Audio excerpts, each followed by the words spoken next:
Donc, nous voici, on va parler aujourd'hui de retouche de portrait. Pour ce faire, je vous ai permis de... Je vous ai donné un lien de téléchargement de RAW. J'ouvre un RAW qu'on ne va pas exploiter. Pourquoi? Parce que vous allez voir tout de suite le problème. Le problème ici, sur cette photo, c'est qu'on a réellement des hautes lumières qui sont marquées.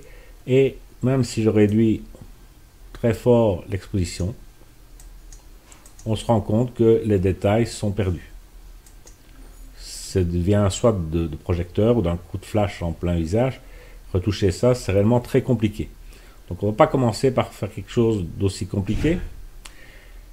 On va partir sur quelque chose de plus simple. Et pour ce faire, l'image qu'on va employer aujourd'hui, c'est celle de Monica.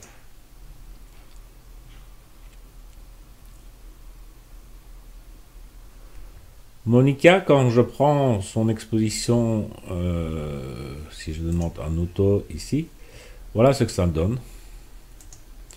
Et donc on voit qu'on a des zones très lumineuses, trop lumineuses, où on voit qu'on a un curseur qui s'affiche ici dans Photoshop et qui vous dit qu'on a des lumières cramées. Donc l'astuce, clairement, ça va être de faire quoi? Je vais remettre tous mes curseurs à 0.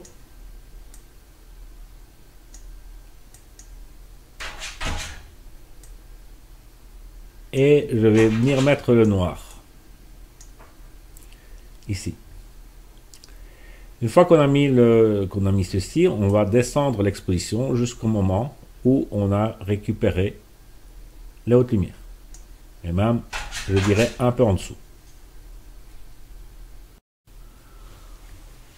On se rend compte qu'on a une dominante rouge dans la photo. Donc, ça va pour ce faire, on va prendre la pipette et on va cliquer ici la pipette des balances de couleurs et on vient cliquer sur le fond pour essayer d'améliorer le rendu.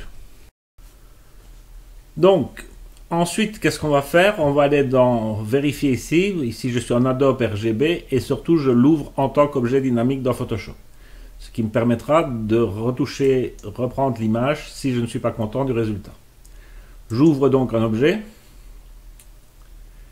Et donc dans Photoshop, on voit que j'ai bien un objet qui est ici.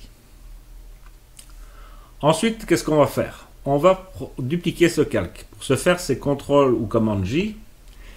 Et donc, on va, sur ce calque, on a la possibilité, évidemment, si je reclique sur la photo, de la remodifier. Le problème, c'est que si je remodifie cette photo, la photo en dessous va être modifiée également. Donc, ce qu'il faut faire, c'est aller dans Filtre, Filtre Caméra Raw. Et cette fois-ci, on va prendre tout simplement, on va éclaircir pour que moi, ça me paraisse correct. Donc, moi, je crois que, enfin, j'aime ce résultat, donc je vais dire OK. Et donc, on va prendre ici, je peux peut-être déboucher un tout petit peu les tons foncés également. On va déboucher un peu pour avoir un peu plus de détails dans les cheveux. OK. Et donc, j'ai donc cette photo-ci, mais avec des zones qui sont malheureusement cramées. Donc, qu'est-ce que je vais faire? Je vais aller dans les options de fusion, qui sont ici. Et dans les options de fusion, on peut y accéder aussi en cliquant deux fois sur la vignette, sur le côté de la vignette. On va prendre le calque d'en dessous et ce que je vais faire, c'est remplacer mes hautes lumières ici, enfin mes hautes lumières par l'image qui est en dessous.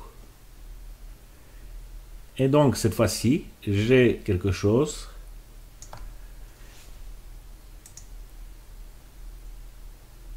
sans haute lumière.